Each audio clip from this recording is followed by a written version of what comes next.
गई हूँ मैं एक नए ब्लॉग के साथ। तो आज का जो ब्लॉग है that's all about Nepal. Nepal बहुत ही खूबसूरत कंट्री है एंड यहाँ का एक एक दिन हमारा बहुत ज़्यादा एडवेंचरस रहा है, तो इसीलिए मैं नेपाल का ट्रिप कभी नहीं भूलने वाली हूँ। सबसे ज़्यादा जो हाईलाइट करने वाली चीज़ है वो ये है कि हम इलीगल तरीके से नेपाल के अंदर घुसे थे।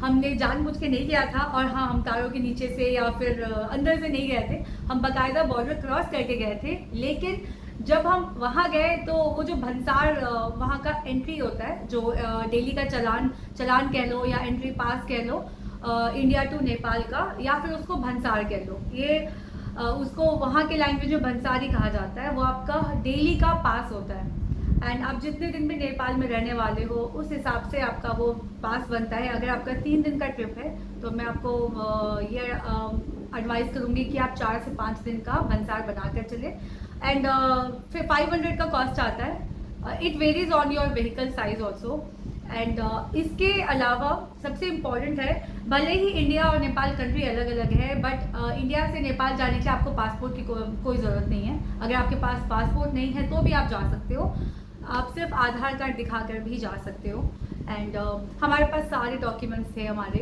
इलीगल तरीके से कैसे गए वो बता रही हूँ आपको। जब हम गए चलान बनवाने, अपना एंट्री पास बनवाने, तो उन्होंने हमसे आरसी मांगा जो कि हमारे पास था नहीं, बिकॉज हम ऑल इंडिया ट्रैवल कर रहे हैं। तो हमने सब कुछ, अपने सारे डॉक्यूमेंट्स सेफली अपने डिजी लॉकर में रखा था। तो हमने डिजी लॉकर से आरसी दिखाया तो उन्होंने बोला कि ये यहाँ पे वैलिड नहीं है, this is not India, this is Nepal, हमें आरसी बिल्कुल हैंडी चाहिए। तो हैंडी कैसे मिलेगा, वो तो गाजियाबाद में रखा हुआ है। हम थे बॉर्डर पे खड़े, रक्सौल बॉर्डर पे एंड अब क्या करें, जाना तो है ही, वापस जा नहीं सकते। तो जब हम बाहर निकले तो हमें कुछ लोग मिले वहाँ पे, तो हम डिस्कस, हमारी तरह और भी लोग थे जो आरसी लिए बिना गए थे, उनके पास भी डिजी लॉकर में ही था। तो हमने डिस्कस किया तो फिर वहाँ पे कोई उनका एजेंट था जिन्होंने बोला कि हम आपको बना के दे देंगे आरसी, नकली ऑब्वियसली, और आप अपनी गाड़ी का नंबर सब दे दीजिए, हम बना के आपको दे देंगे। तो हमें बहुत ज़्यादा पैसे लगे, 6000 पे करना पड़ा उसके लिए एंड हमें उसने आरसी बना के दिया एंड वो हमने फिर दिखाया एंड बाकी गाड़ी के सारे पेपर्स थे हमारे सारे, हम बिल्कुल एक इंडिया के बहुत अच्छे सिटीज़न हैं, सारे प्रूफ थे हमारे पास, सब कुछ डिजी लॉकर में था, बट वो मान ही नहीं रहे थे एंड हम क्या करते फिर। तो फिर हम वैसे ही एंट्री किया हमने नेपाल में। और हाँ, जगह जगह पे आपका भंसार चेक होता है। जब गाड़ी दिखती है आउट ऑफ नेपाल की, तो वो आपका भंसार चेक करते हैं। तो उसमें हमें कोई दिक्कत नहीं आई, नेपाल में कोई प्रॉब्लम नहीं हुआ एंड फिर वहाँ से हम 3 दिन में वापस आ गए एंड वापसी भी हमारा कुछ ऐसे ही था एडवेंचरस। हम लोग का 2 दिन का और ट्रिप था नेपाल का, बट आप पता नहीं ऐसा क्या हुआ जो हमें 2 दिन पहले भाग के वापस आना पड़ा इंडिया। ये आप व्लॉग में देखना, बिल्कुल एंड में पता चलेगा कि हम 2 दिन पहले इंडिया क्यों वापस आ गए। पिछले व्लॉग में आपने देखा था कि हम पहुंच गए बिहार अपनी कुलदेवी की पूजा करने के लिए और अब हम यहाँ से जा रहे हैं नेपाल। बॉर्डर जो हम क्रॉस करने वाले हैं दैट इज़ रक्सौल, जो कि यहाँ से है 55 किलोमीटर की दूरी पर। मामी जी ने बहुत सारा खाना पैक करके दिया था, थैंक यू सो मच मामी जी। नाश्ता करने के बाद सबसे पहला जो काम हमने किया था वो है करेंसी एक्सचेंज करने का। आप देख पा रहे होंगे यहाँ पे छोटे छोटे शेड्स में ये लोग बैठे हुए हैं और करेंसी एक्सचेंज यहीं से करा के हमें नेपाल के अंदर एंट्री करनी थी। बना सारे नोट्स एक्सचेंज कर लिए हमने। क्या रेट है? 10,000 का 16,000 6 मिले प्रॉफिट है। 1 लाख का 1,60,000 मिलता है यहाँ पे। वाह। और ये खुले 100 का नोट है भाई वो। ये क्या है? ये चलता है, सब चलता है, सब चलता है। ठीक है। इंडियन कस्टम स्टॉप लिखा हुआ भी डाला। कहाँ से कटता है पर्चा? नहीं, पर्चा आगे कटता है। अच्छा, नेपाल साइड में कटेगा। जो आप दूर से देख रहे हैं वो है इंडिया और नेपाल का बॉर्डर। बस यहीं से हम अब नेपाल के अंदर एंट्री कर जाएंगे। आगे चेक पोस्ट है और वहाँ से हमें लेना है लेफ़्ट। ये कितना खूबसूरत लग रहा था तो हमने सोचा कि यहाँ पे कुछ वीडियोस एंड पिक्चर्स ले ली जाए, तो हमने गाड़ी लगाई पार्किंग में।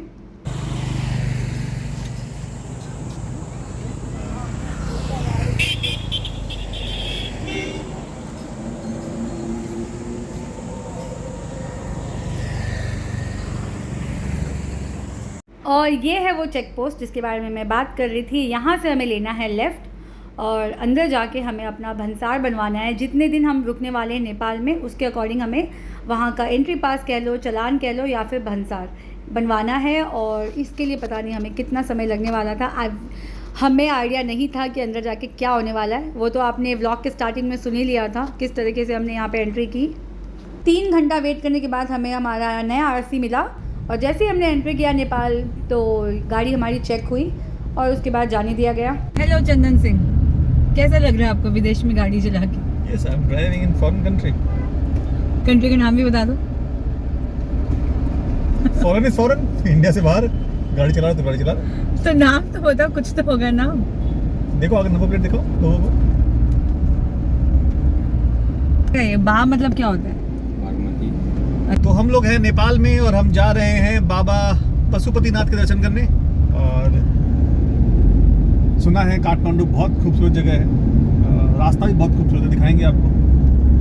हमें तो बहुत मज़ा आएगा, उम्मीद करते हैं आपको भी उतना ही मज़ा आएगा।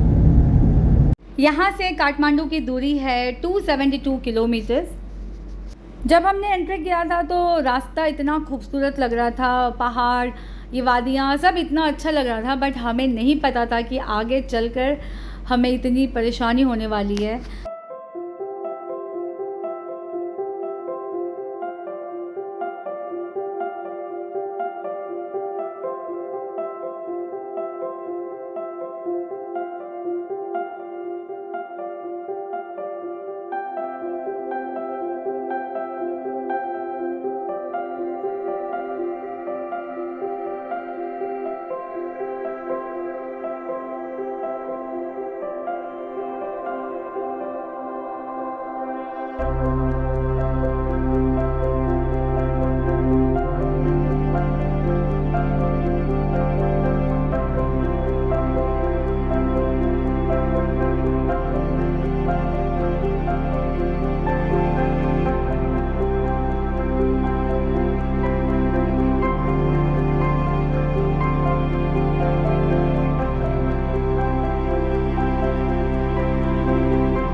काफ़ी दूर चलने के बाद लगा कि एक कप चाय पी लेनी चाहिए हमें, तो बस हम रुके चाय के लिए।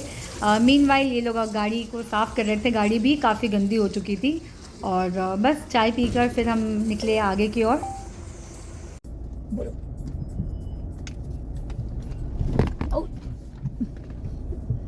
बीरगंज टू काठमांडू, अगर आप वो पहाड़ी वाला स्ट्रेच जाते हैं, 80 किलोमीटर वाला स्ट्रेच लेते हैं, तो आप ये मान लेना उस 80 किलोमीटर से 50 किलोमीटर की रोड है नहीं, सिर्फ 30 किलोमीटर सड़क है, बाकी 50 किलोमीटर यही है, ऐसा ही है।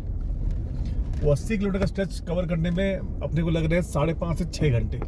तो आप अंदाज़ा लगा लो कि कंडीशन कैसी होगी। गाड़ी की स्पीड 12-15 से ऊपर जा नहीं रही है और सर में हो गया दर्द, भरना आ गया कि क्या है, क्यों आ रहे हैं यहाँ पे लोग, क्यों जाते हैं। नहीं भाई, फ्लाइट से ठीक है, रोड से तो नहीं आ सकते अब, नेक्स्ट टाइम। ये तो सड़क बनवा इसमें लगा देते 600 रुपये का रोड टैक्स लिया पर डे का। खोली की पोल खोली 600 का रोड टैक्स लिया गया Per है पर डे। और ये रोड की हालत देखो। रोड तो है नहीं। अगर टोल वाला होता ना, सालों को इतना मारती, दे चप्पल में कहा, इस रोड का तो टोल लेगा तू। सर में दर्द हो गया देखो ये। मुझे टेंशन पता है किस बात की है? वापस भी आना है। हाँ, ये तो सिर्फ 1.5 घंटा जैसे तैसे हिलते हिलते पहुंच जाएंगे, लेकिन वापस आना है यहीं से। नहीं, सबकी उतरी हुई शक्लें, सुबह सब चार्ज जब थे, ये देखो। इतना हिलते हिलते हिलते आए हैं हम लोग कि खाना जो खाया था वो बिल्कुल डाइजेस्ट हो गया। भूख लगी थी तो यहाँ से हमने ये सब्ज़ी ली और मामी जी ने जो आलू के पराठे भेजे थे और चने की सब्ज़ी, ये सब कुछ मिक्स करके हमने बहुत अच्छे से खाना खाया, घर का खाना, शुद्ध खाना। एंड बस थोड़ी देर यहाँ पे रिलैक्स किया बिकॉज सर में बहुत दर्द हो रहा था। और उसके बाद हम निकले फिर आगे। अभी का तो बता नहीं सकती, अब अभी तो हमने ये फेस किया, बट यहाँ पे रोड बनने का काम स्टार्ट हो गया है, तो 2 साल तक तो रोड्स बन जाएंगे, बट इससे पहले तो भाई साहब यहाँ दोबारा नहीं आ सकते। फिर से गाड़ी रोकी गई है and the procedure is same. ये लोग भंसार चेक करते हैं, फिर सामान चेक करते हैं, फिर हम लोगों को देखते हैं, 2-3 सवाल पूछते हैं और फिर जाने देते हैं।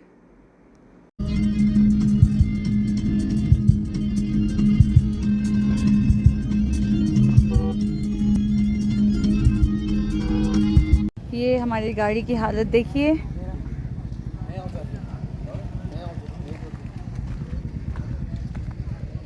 Look at this. इतना सारा धूल।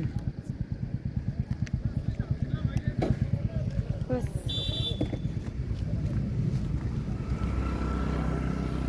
हमने एक छोटा सा ब्रेक लिया है यहाँ पे चाय पीने के लिए।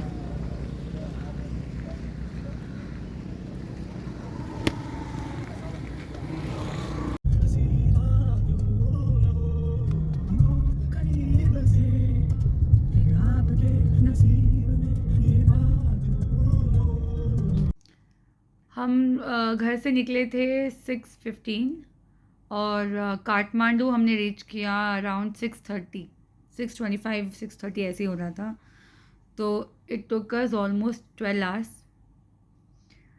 12 आवर्स क्यों लगे वो आपने देख ही लिया होगा व्लॉग में। रोड्स बहुत ही बेकार कंडीशन में है एंड कुछ जगह है जो रोड्स आर गुड, बट आप ऐसे मान लीजिए कि 10% रोड्स अच्छे थे एंड 90% तो ऐसे ही था रोड। तो हमें 20 से लेकर 30 के स्पीड में गाड़ी चलाना पड़ रहा था, कभी कभी तो 8, 9, 10 के स्पीड में भी था। इस वजह से हमें 12 घंटे लग गए। बैंड बज गई थी, लिटरली सर में दर्द और बॉडी में भी पेन हो रहा था। एंड अब बस एक होटल लिया है और वहाँ पे रेस्ट करेंगे और दर्शन कल करेंगे। आज तो बिल्कुल भी हिम्मत नहीं है और बस आज रेस्ट करना है। That's it, end of the day.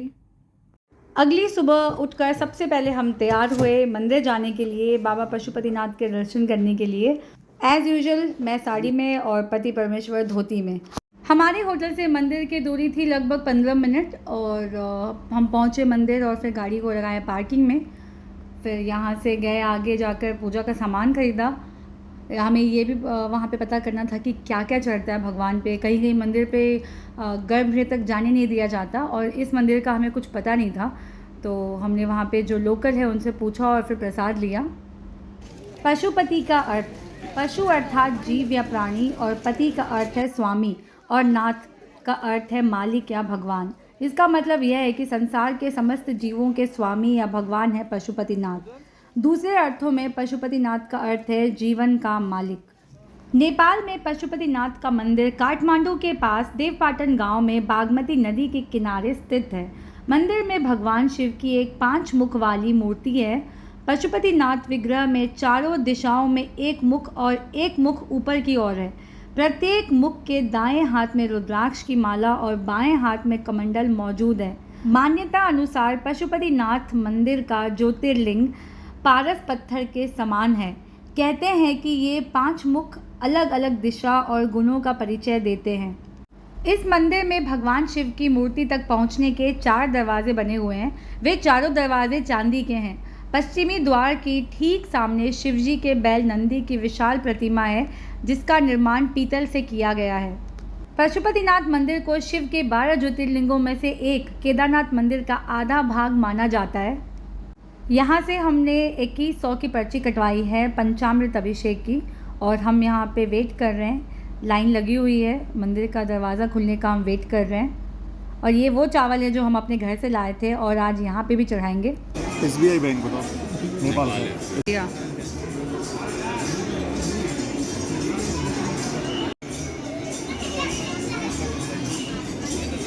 हमने अभी कौन सी वाली कराई है? 2100 वाली। तो 2100 अभी जो हमने पूजा बुक कराई उसमें क्या क्या होगा? सिर्फ पंचामृत पूजा होगी, पंचामृत से अभिषेक करेंगे। ओके, कहाँ पे? शिवलिंग पे, भगवान शिवलिंग।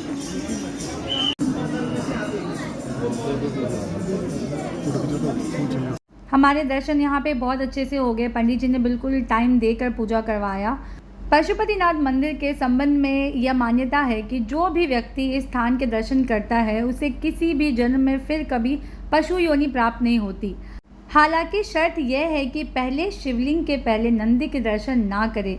यदि वो ऐसा करता है तो फिर अगले जन्म में उसे पशु बनना पड़ता है। पौराणिक कथा के मुताबिक महाभारत के युद्ध में अपनों का खून बहाते देख भगवान शिव पांडवों से बहुत ही क्रोधित थे, जिसके बाद उनसे माफ़ी मांगने के लिए पांडव शिव से मिलने काशी पहुंच गए, लेकिन शिव वहां से विलुप्त होकर केदारनाथ धाम चले गए। जब पांडव शिव का पीछा करते हुए केदारनाथ धाम पहुंचे तो भगवान ने भैंसे का रूप धारण कर लिया। जब पांडवों ने शिव को पहचान लिया तो वह धरती में समाने लगे। इसी बीच भीम ने भैंसे रूपी शिव को पकड़ लिया। इस दौरान उनका मुंह दूसरी जगह पहुंच चुका था और केदारनाथ में सिर्फ उनकी देह रह गई। तभी से केदारनाथ में शिव के देह वाले हिस्से की पूजा होने लगी और जिस जगह भैंसे रूपी शिव का मुंह पहुंचा वह जगह पशुपतिनाथ के नाम से प्रसिद्ध हो गई। मंदिर के प्रांगण में और भी बहुत सारे छोटे छोटे मंदिरें हैं, जिसमें से सबसे फेमस जो है दैट इज़ काल भैरव मंदिर। और जब आप यहाँ जाएं तो वहाँ भी ज़रूर दर्शन करें। इसके बाद मैं गई थोड़ी छोटी मोटी शॉपिंग करने के लिए। मम्मा ने ये मंगवाया था तो उनके लिए लिया, पापा के लिए ये लिया, एंड देन बस हम निकले। बहुत भूख लगी थी तो हम सबसे पहले होटल पहुँचे और नाश्ता किया। इस होटल का नाम है थ्राइव। रात को हम लेट पहुँचे थे, 6:30 के अराउंड, तो हमें जो मिला हमने वही ले लिया। बहुत ही अच्छा होटल है। I would really recommend this place. Hotel का नाम आप नोट डाउन कर लीजिए, इट्स होटल थ्राइव, और बहुत अच्छा है। बट आज के लिए इनके पास रूम अवेलेबल नहीं था तो हमें कहीं और जाना पड़ा रूम लेने के लिए, तो मैं निकल पड़ी सवारी पे बैठकर। सो वहाँ से चेकआउट करके हम आ गए हैं हमारे दूसरे होटल में, बिकॉज़ वहाँ पे आज अवेलेबल नहीं था, तो बस कल रात का स्टे था। एंड ये रूम भी बहुत अच्छा है, काफ़ी अच्छा है एक्चुअली। सो हम लोग जा रहे हैं चिसेनी वाटरफॉल, जो कि काठमांडू से लगभग 45 मिनट की दूरी पे है। एंड गाइस ये व्यू देख, बिल्कुल ऐसे जंगलों के रास्ते से होते हुए जा रहे हैं हम। वो टिकट दिखाना। और हम यहाँ पे फॉरेनर्स हैं तो हमें लूटा जा रहा है 600। वाटरफॉल में कहीं हमने आज तक पैसे नहीं दिए। एंड यहाँ पे वाटरफॉल देखने का भी पैसा है 600 रुपीज़ पर टिकट, प्लस आपकी गाड़ी वहाँ तक लेके जाने का 350 रुपीज़ आपको नेपाली करेंसी में देना है। एंड बस देखते हैं वर्थ इट है कि नहीं है।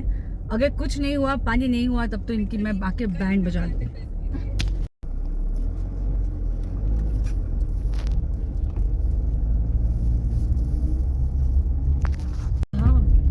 गोकर्णा से आगे था ऐसे घना जंगल और सिर्फ मेरा भैया अगल बगल में। फिर आगे जाके गाड़ियाँ दिखी। मैंने कहा चलो कुछ तो है। कह तुम घबरा क्यों रही हो, गाड़ी में हॉकी है, बेसबॉल स्टिक है, पेपर स्प्रे है, कोई आएगा तो मार देना। हमारे पास तो चाकू। अब इधर से किधर जाना है? लेफ्ट ही जाएगा, वो तो बंद है। हाँ। चलो इधर को रात जल्दी चलिए। नहीं नहीं, कहीं गाड़ी पंचर हो गया तो फिर दिक्कत हो जाएगी। नहीं ये सब बात नहीं बोलिए। तो स्टेपनी बदलना आता है ना? हाँ। और बाकी तो सारा सामान गाड़ी में है ही। हाँ। कैसा कुछ नहीं होगा। भीमशिला बीच में क्यों रखा? हाँ। ओ भाई मजा आ गया गाड़ी चला के। हमको ऐसे रास्ता चलाने में मजा आता है। बोला तो ऑफ रोडिंग करना पड़ेगा आपको। मैंने कहा है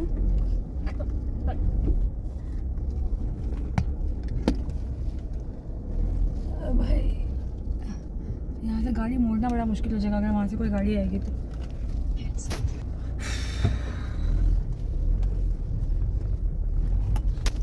और हमारे हैवी ड्राइवर गाड़ी चलाते हुए। चलो इस गाड़ी से हम आज ऑफ रोडिंग भी करके देख रहे हैं। महिंद्रा चीज बवाल बनाई है आपने। हाँ, अभी तक जाने के बाद तो बढ़िया रिव्यू देंगे इनको। घूमने जाना है। पता है जो 1-2 किलोमीटर का ही ऐसा पैच होगा। ओ भाई क्या रास्ता है। मुझे तो मतलब टेंशन क्या है कि आगे से अगर कोई गाड़ी आ गई ना तो हम लोग यू टर्न, मतलब उसको जगह भी नहीं दे सकते और बैक भी नहीं कर सकते। यहाँ पे बिल्कुल सिंगल रोड। हॉर्न बजा, अच्छा हॉर्न नहीं बजाना। नहीं। रूल्स के खिलाफ है हॉर्न बजाना यहाँ पे, वरना नेपाल पुलिस पकड़ के ले जाएगी। तब क्या बोलेगी तपाई को छा जो भी वो बोलेगी हमें कुछ समझ में नहीं आएगी। अभी तक वाटरफॉल तो मिला नहीं, लेकिन हमें एक बहुत ही अच्छा सा व्यू पॉइंट मिला जहाँ पे हमने एक वीडियो बनाई। आप देख पा रहे होंगे पूरा नेपाल दिख रहा है यहाँ से। हम काफ़ी आगे चले गए थे बिकॉज़ यहाँ पे आप देख पा रहे होंगे एक भी साइन बोर्ड नहीं है वाटरफॉल का, तो आपको कैसे पता चलेगा कि आपको कहाँ रुकना है। हम बहुत आगे चले गए थे, वहाँ से भगवान ही जानता है कि हमने यू टर्न कैसे लिया। इतनी सी पतली सड़क में गाड़ी बिल्कुल ऐसे थी कि खाई में गिरेगी। मैं गाड़ी से नीचे उतर के मैंने बिनू जी को गाइड किया और उन्होंने बहुत अच्छे से यू टर्न लिया एंड वापस आके फाइनली हमें वाटरफॉल का एक छोटा सा साइन बोर्ड दिखा। रास्ता देखना ज़रा, ये लुक एट द रोड, टूटा फूटा सीढ़ी है, ध्यान से लुक एट दिस। ओ भाई, इतने चढ़ने में मेरे पैर में दर्द हो गया। होश, देखो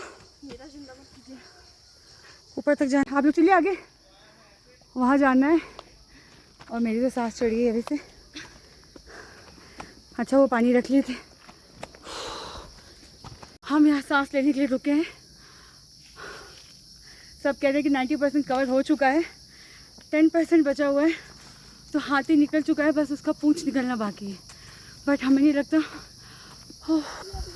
लुक एट दिस, ये रास्ते ऐसे हैं and I am just like stupid girl, I am wearing a slipper और हम ये ट्रैकिंग कर रहे हैं।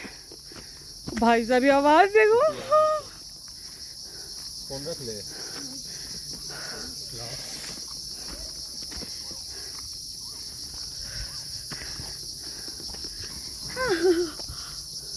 कोई कह रहा है वाटरफॉल 1 घंटे की दूरी पे है, कोई कह रहा है 5 मिनट की दूरी पे है। रास्ता पता नहीं कैसे जाएंगे हम।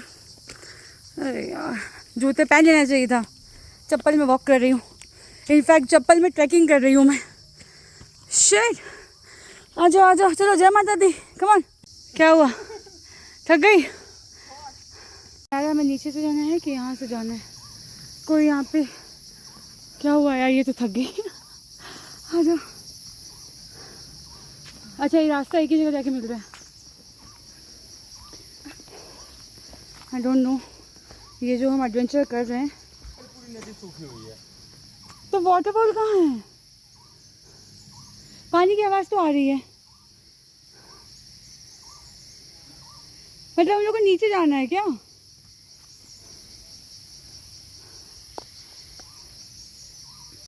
मैं बोलती जब ये लोग लोकल होके इन लोग को नहीं पता कि वाटरफॉल कहाँ है, तो भाई हम तो विदेशी ठहरे हैं, हमें कहाँ से मिलेगा? So guys we didn't find any waterfall here. Actually नीचे से ऊपर तक तो पहुँच गए थे, we were almost there, but वहाँ पे 3-4 रास्ता इतना कंफ्यूजिंग है। एक जगह हम जाके आधे रास्ते से वापस आए तो हमें कुछ मिला नहीं। और ये मैं व्लॉगिंग कर रही हूँ, आप ये तो कर रही हूँ, बट गिरी ना तो ये पता नहीं क्या होगा। तो मैं आप लोग को रास्ता दिखा रही हूँ अभी। क्या यार, अच्छा खासा एक्सरसाइज हो गया ये। ओह शिट, और सबसे स्टूपिड डिसीजन था ये चप्पल पहनने का। कम से कम फ्लोटर भी पहनी रहती ना। मेरे तो क्रॉक्स ठीक से काम कर रहा है। अरे यार, आवाज़ सुनो। आ गए हम। अभी ठीक है बिट्टू, आराम से आके वाटरफॉल देख के। पत्ते हैं, ध्यान से, पत्ते को हमेशा लाइटली मत लो। बहू एहो से हुए जा रहे हैं। नो हो बउआ न जा। हम सोचते आगे नहीं लौट के, मेरा सके तो कुछ न मिला। ये देखिए हमारी गाड़ी। दिन में तो हमारा बहुत बड़ा वाला कटा था, तो हमने सोचा था कि शाम को एटलीस्ट एंजॉय करेंगे। और नेपाल आए और कसिनो ना जाएं ऐसा तो हो ही नहीं सकता, तो हम चले गए कसिनो।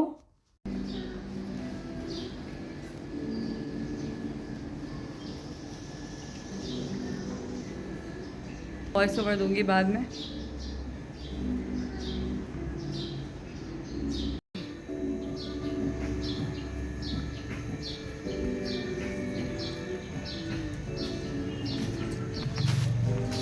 तो हम यहाँ से चेकआउट करके अब जा रहे हैं जनकपुर, और वहाँ बहुत बड़ा सीता जी का मंदिर है। So we are going to go there और दर्शन करेंगे और कल हम जाएंगे मुजफ्फरपुर वापस। इसके बाद हम गए बौद्धनाथ, जिसको बुद्धा स्तूपा भी कहते हैं। ये एक बुद्धिस्ट टेम्पल है इन काठमांडू।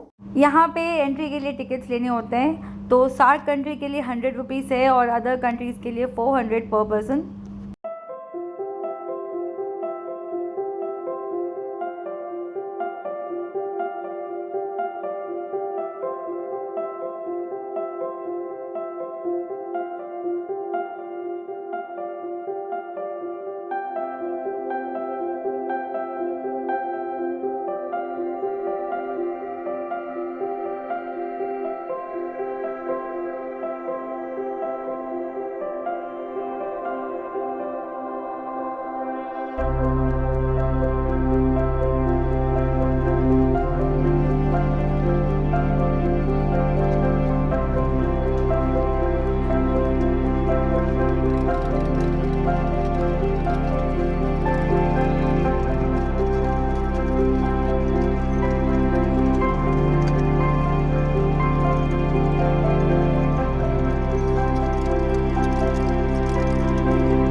पानी की फ्री सेवा की जा रही है। जितने लोग यहाँ पे दर्शन करने के लिए आ रहे हैं उन सबको ये बाबा पानी फ्री में दे रहे हैं, एक एक बॉटल।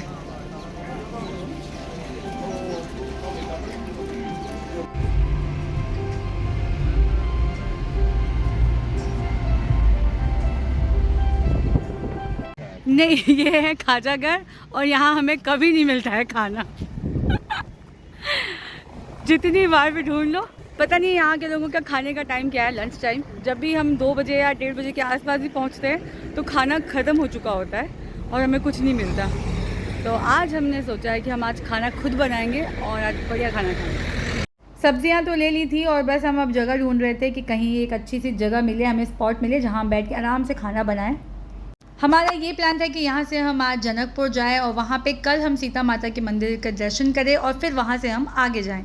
लेकिन हमने अपना पूरा प्लान चेंज किया क्योंकि हमें ये इन्फॉर्मेशन मिली कि आज यहाँ पे बॉर्डर सील होने वाला है ड्यू टू इलेक्शंस, और आज अगर हम इंडिया नहीं पहुँचते हैं तो अगले 3 दिन हमें नेपाल में बिताने होंगे।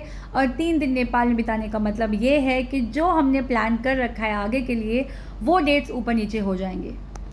बॉर्डर क्लोज़ होने का टाइम था 9 o'clock का, तो हमारा जो टाइम था वो बिल्कुल वैसा ही था। हम 8:30 या 8:40 के अराउंड पहुंचने वाले थे।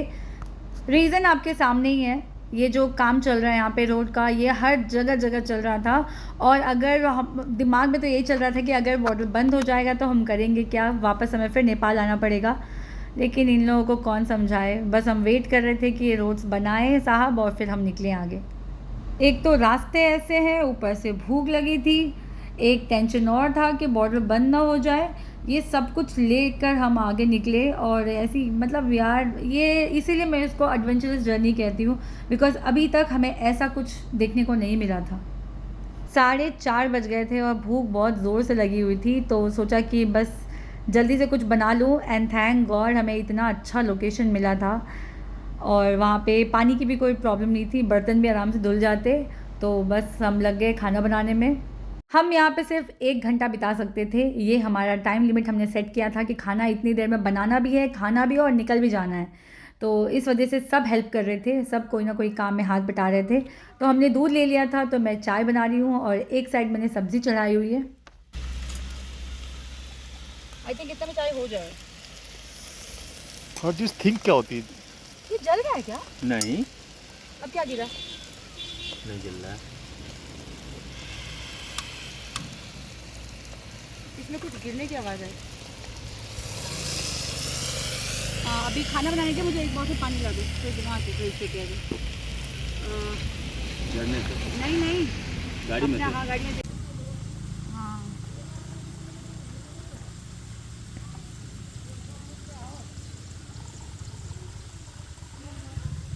मुझे क्यों लग रहा है चाय में क्यों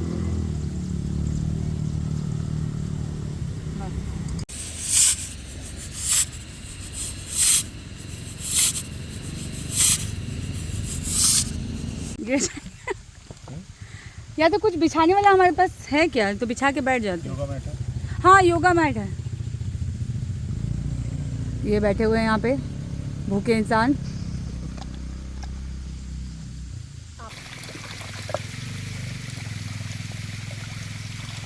ये ठंडा है पानी, बिल्कुल बहुत ठंडा है।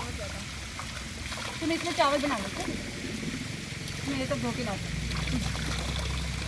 पानी डाल देना उसमें 4 गिलास। ये ले जाओ, इसे नाप लेना गिलास।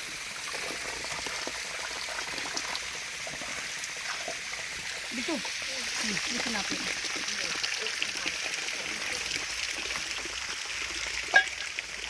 मैं अभी ये नल बंद करने वाली थी। जगह जैसे पहले थी वैसे ही हम करके जा रहे हैं, बिल्कुल साफ़ सुथरा। यहीं पे खाना बनाया था हमने और बस अब यहाँ से निकल रहे हैं। हमने रास्ता काफ़ी जल्दी कवर कर लिया। अराइवल टाइम 8:10 दिखा रहा है, तो पति ने बहुत बढ़िया गाड़ी चलाई है और बस हम टाइम से पहले हमने बॉर्डर क्रॉस कर लिया। सो गाइस, आपको व्लॉग अच्छी लगी हो तो इसको लाइक शेयर एंड सब्सक्राइब ज़रूर करना मेरे चैनल को। मिलती हूँ आपसे नेक्स्ट व्लॉग में। Till then take care, bye bye.